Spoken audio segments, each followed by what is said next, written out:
السلام علیکم۔ آپ کے اپنے چینل میں خوش آمدید۔ آئیے آج سنتے ہیں ایک سنسنی خیز اور ڈراؤنی کہانی۔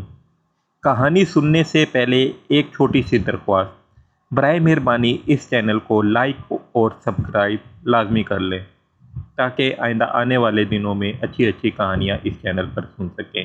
آئیے کہانی شروع کرتے ہیں۔ عاشق چڑیل۔ شانتی پور اپنے نام کی طرح بہت خوبصورت گاؤں ہے۔ میں یہاں اپنے کزن کی شادی پر آیا تھا اور خوب انجوائے کر رہا تھا۔ اپنے کزن اسد سے میری کافی حد تک فرینڈ شپ ہو گئی تھی۔ میں شادی میں ایک بات نوٹ کرتا رہا کہ ایک لڑکی بار بار میری طرف دیکھ رہی تھی۔ ویسے یہ میرے لیے نئی بات نہیں تھی، میں اتنا خوبصورت اور وجیح تھا کہ شہر میں ہر لڑکی میری طرف دیکھتی تھی، لیکن اس لڑکی کی نظروں میں مجھے کچھ نظر آتا تھا۔ مجھے ایسا محسوس ہونے لگا جیسے وہ مجھ سے پیار کر بیٹھی ہو۔ اور بارات والے دن اس حسینہ نے مجھے ایک لیٹر دیا۔ مجھ سے بھی صبر نہ ہو سکا اور چھت پر جا کر وہ لیٹر کھولا۔ ایک غزل تحریر تھی، اس میں کچھ لکھا ہوا تھا۔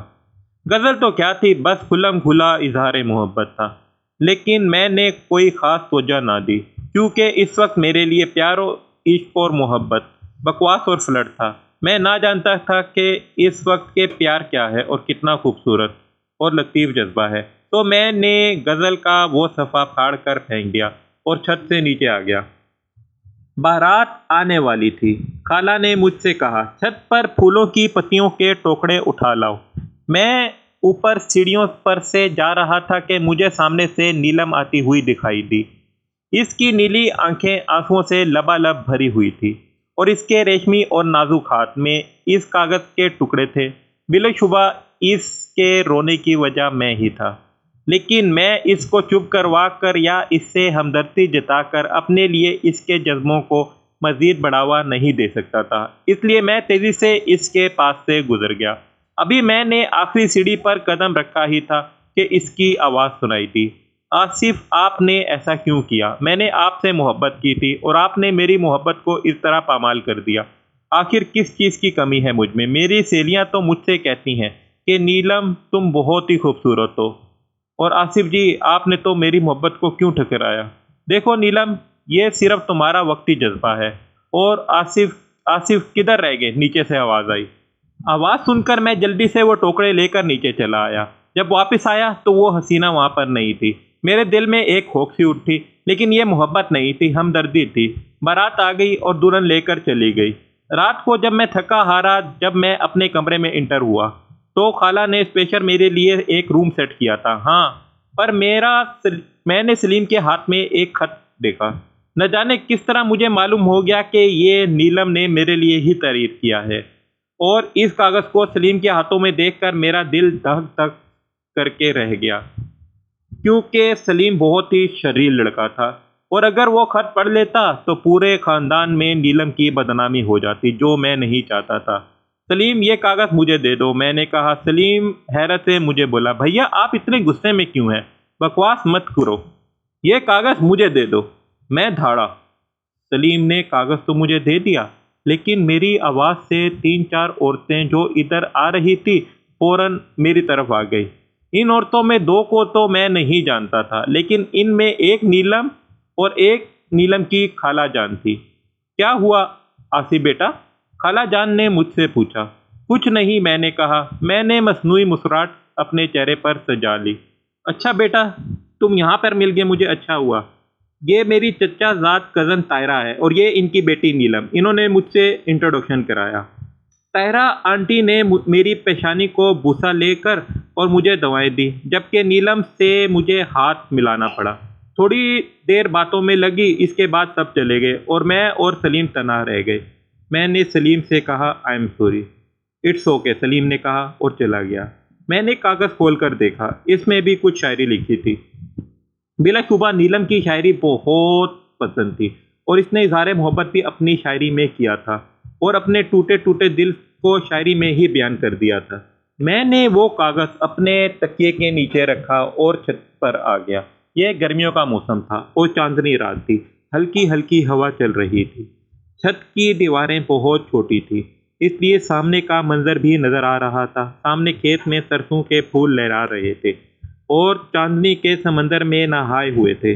واہ میرے مولا، تو نے کیسے کیسے نظارے تخلیق کیے ہیں۔ میں سامنے کا خوبصورت منظر دیکھتے دیکھتے جیسے ہی پلٹا، میری ٹکر کسی انجانے وجود سے ہو گئی۔ میں گرنے ہی والا تھا کہ کسی نادیدہ وجود نے مجھے پکڑ لیا۔ میں معذرت چاہتا ہوں، نوجوان اس انجان شخص نے کہا۔ میں بہت ڈر محسوس کر رہا تھا۔ تم کون ہو اور مجھے نظر کیوں نہیں آ رہے ہو؟ میں نے پوچھا۔ اچھا چھت پر کوئی آ رہا ہے، میں تم سے بعد میں ملوں گا۔ اور آواز آنا بند ہو گئی۔ میں نظریں سیڑھیوں پر جمائے ہوئے تھا کہ تھوڑی دیر پہلے جو واقعہ میرے ساتھ پیش آیا تھا اس نے میرے ڈھیلے ڈھالے اعصاب کو بوجھل کر دیا تھا۔ چھت پر نیلم آئی تھی، سرخ ہوئی آنکھیں، متورم چہرہ، الجھے ہوئے بال۔ اس کی حالت زار گواہی دے رہی تھی کہ میرے دل میں درد کی ایک لہر اٹھی۔ میں ایک ہنستی ہوئی لڑکی کے دکھ کی وجہ بنا تھا۔ کالج میں کئی لڑکیاں مجھ پر فدا ہیں، مگر کسی کا بھی یہ حال نہ تھا۔ نیلم کا عشق واقعی سچا تھا، اس بات کا ادراک مجھے اب ہو چکا تھا، مگر میرے دل میں اس کے لیے ہمدردی کے سوا کچھ بھی نہ تھا، اور ہمدردی کی وجہ سے میں نے کسی لڑکی کو اپنا کر اس کی زندگی برباد نہیں کرنا چاہتا تھا۔ اس لیے میں نے نیلم کو کوئی رسپانس نہیں دیا، اور کہیں وہ مستقبل کے سہانے سپنے اپنی آنکھوں میں نہ سجا لے۔ نیلم، آپ چھت پر کیوں آئی ہیں؟ میں نے کہا۔ عشق کر کے راتوں کی نیندیں اڑ جاتی ہیں، اس لیے اوپر آ گئی، اس نے جواب دیا۔ Sorry for that Neelam, but یہ صرف تمہارا وقتی جذبہ ہے اور جلد ہی تم مجھے بھول جاؤ گی۔ میں اپنے آپ سے تم پر آ گیا۔ نہیں آصف نہیں، یہ وقتی جذبہ نہیں ہے، یہ تو پیار ہے، اور پیار کبھی مرتا نہیں۔ میرے زندہ رہنے کے لیے کیا جواز بچا ہے آصف؟ میں مر جانا چاہتی ہوں۔ نیلم کی باتوں کی طرح اس کے لہجے میں بھی ملال تھا۔ ایسا مت کہو نیلم، زندگی ایک انسان پر آ کر ختم نہیں ہوتی، میں نے کہا، اور نیچے اتر کر اپنے کمرے میں آ گیا۔ میرے دل میں کوئی بھی نہ تھا، پھر بھی میں نیلم کو ریجیکٹ کر کے کیوں اس بیچاری کو تکلیف دے رہا تھا؟ میرا دل میرے بس میں نہیں تھا، اور نہ جانے کیوں میں چاہ کر بھی نیلم سے محبت نہیں کر پا رہا تھا، کیونکہ میرا آئیڈیل، میرے سپنوں کی رانی میری لائف میں نہیں آئی تھی، اور میں نے ایک فیصلہ کر لیا تھا، اور وہ فیصلہ یہ تھا کہ نیلم سے اپنے رویے کی معافی مانگوں گا، اور اس سے یہ جھوٹ بول دوں گا کہ میں بھی تم سے پیار کرنے لگا ہوں۔ بے شک منافقت تھی، لیکن میری اتنی سی بات پہ کسی کے ہونٹوں پر ہنسی آ جاتی، یہ میرے لیے بہت بڑی بات تھی۔ بس میں نے یہ پختہ ارادہ کر کے سو گیا۔ صبح جب میری آنکھیں کھلی تو 8:30 بج رہے تھے۔ میں نے جلدی سے ہاتھ منہ دھو کر خود کو فریش کیا اور باہر آ گیا۔ خالہ جان نے مجھے ناشتہ دیا، اور میں ناشتہ کرنے کے بعد قریبی جنگل میں آ گیا۔ یہ بہت ہی گھنا اور بڑا جنگل تھا۔ یہاں پر ہرن، شیر اور گلیریاں بڑی مقدار میں پائی جاتی تھی، لیکن میں یہاں پر شکار کرنے کے لیے نہیں آیا تھا، میں یہاں صرف سیر کرنے کے لیے آیا ہوا تھا۔ ابھی میں جنگل کے وسط میں ہی پہنچا تھا کہ آواز سنائی دی۔ آصف، مجھے بھول گئے ہو؟ آواز سن کر مجھے رات والا پراسرار واقعہ یاد آ گیا۔ کون ہو تم؟ مجھے نظر کیوں نہیں آ رہے ہو؟ میں نے پوچھا۔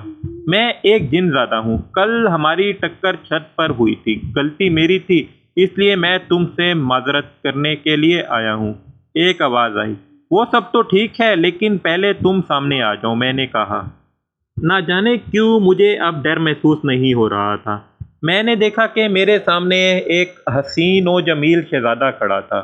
اس نے فیروزی کلر کی پوشاک نما ڈریس پہن رکھی تھی۔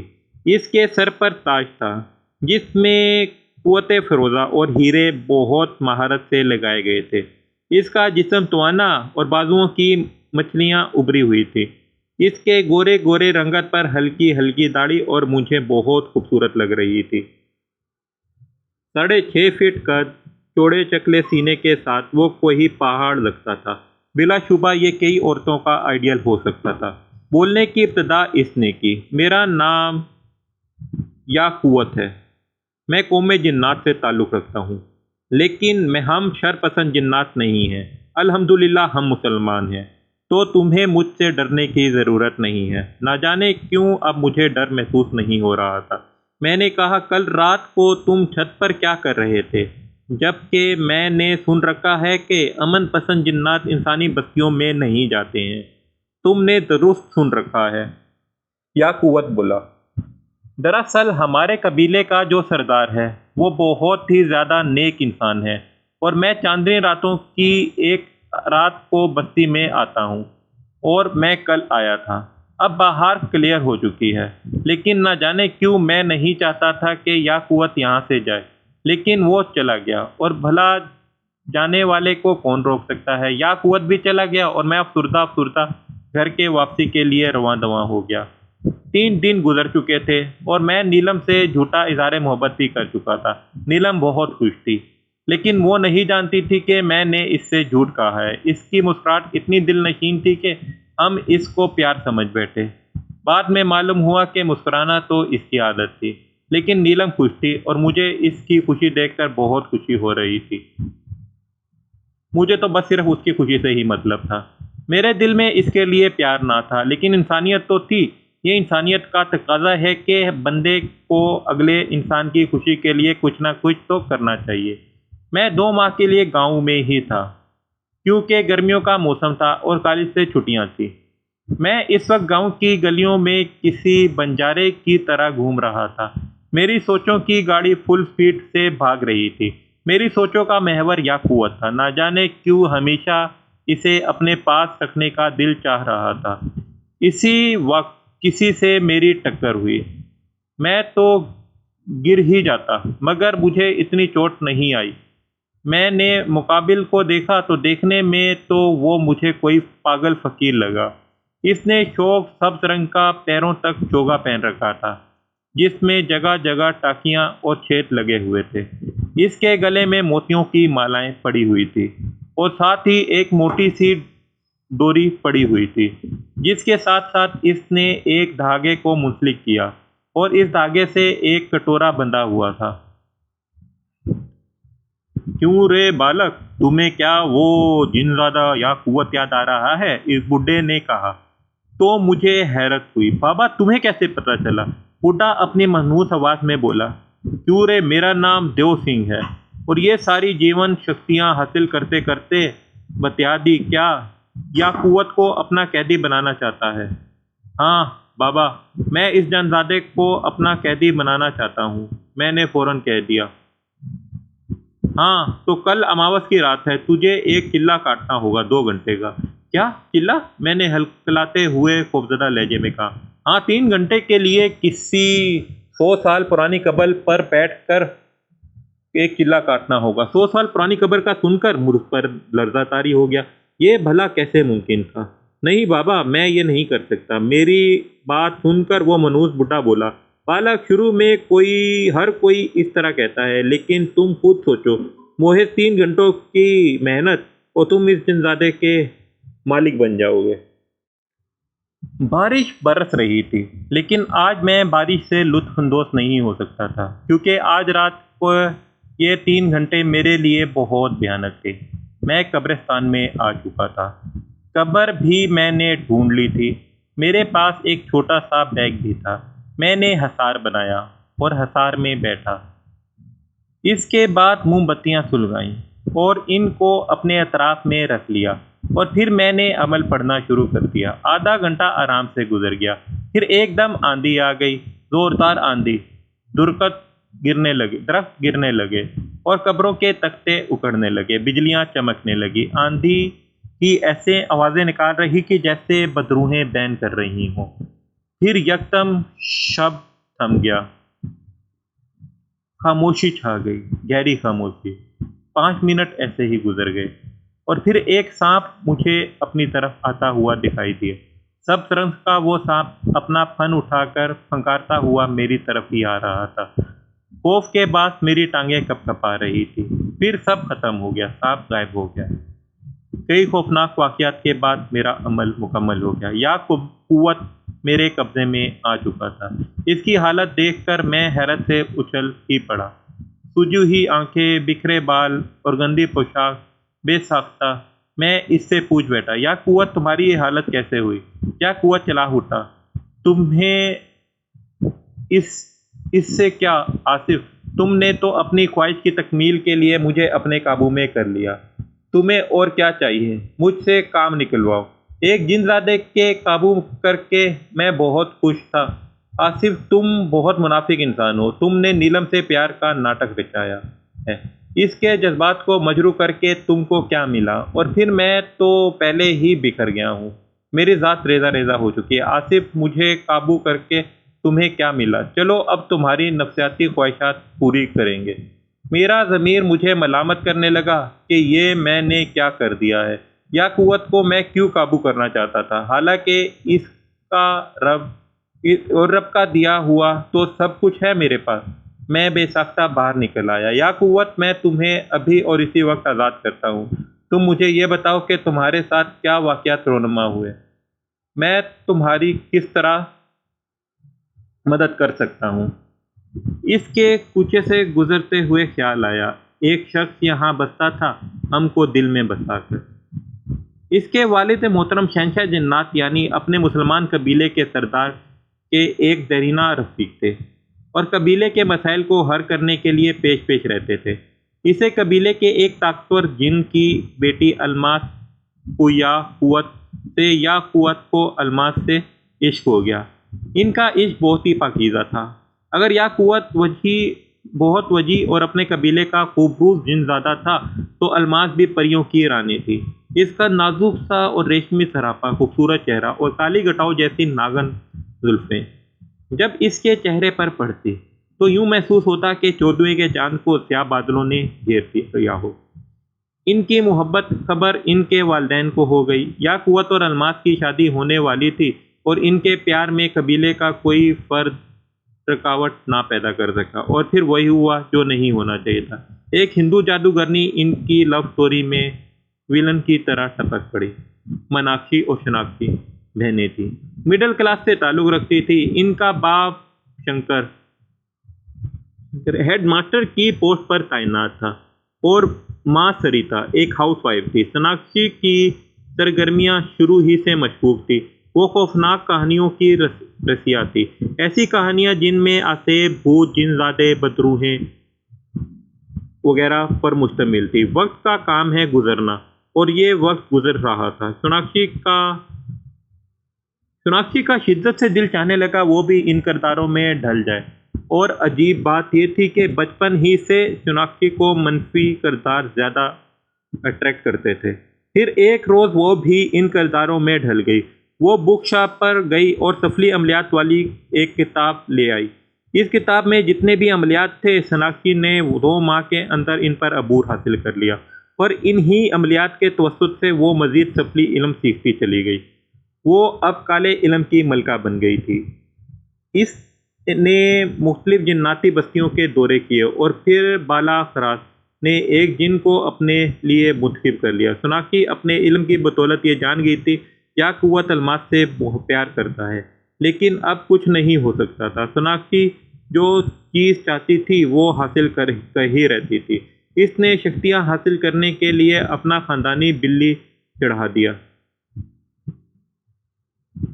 لیکن اب بات شکتیوں کی نہیں بلکہ اس کے پیار کی تھی، اور پیار میں ہر بندہ حد سے گزر جاتا ہے۔ وہ بھی گزر گئی۔ اس نے جن کی زادی الماس کو آگ کی اندیکھی زنجیروں میں جکڑ لیا۔ جب یہ بات یا قوت کو پتہ چلی تو وہ ٹوٹ کر بکھر گیا۔ پھر یا قوت کے دوست آصف نے اسے اپنا غلام بنا لیا۔ یا قوت اپنی دستان حیات میرے گوشوار کر چکا تھا۔ میں یا قوت کو آزاد کر چکا تھا۔ یا قوت میرے لب و ہوائے، میں تمہارے لیے کیا کر سکتا ہوں؟ میری بات سن کر یا قوت تقریباً رو دیا اور بولا، آصف، تم میرے لیے اتنا کرو کہ مجھے میری الماس کو واپس دلا دو۔ میں تمہیں الماس کو واپس کس طرح دلا سکتا ہوں یا قوت؟ میں بے بسی سے بولا۔ شناکشی نے مجھ سے رابطہ کیا ہے، اور اس منحوس جادوگرنی نے کہا ہے کہ میں الماس کو اسی صورت میں زندہ رکھوں گی جب تم میرے ہو جاؤ گے، لیکن میں ایسا نہیں کر سکتا۔ میری جان تمنا صرف اور صرف الماس ہے، اور اس سے بے وفائی کا تصور بھی میرے لیے محال ہے۔ میں نے امید بھرے لہجے میں کہا، پھر کوئی نہ کوئی حل تو ہوگا۔ ایک حل ہے، یا قوت بولا۔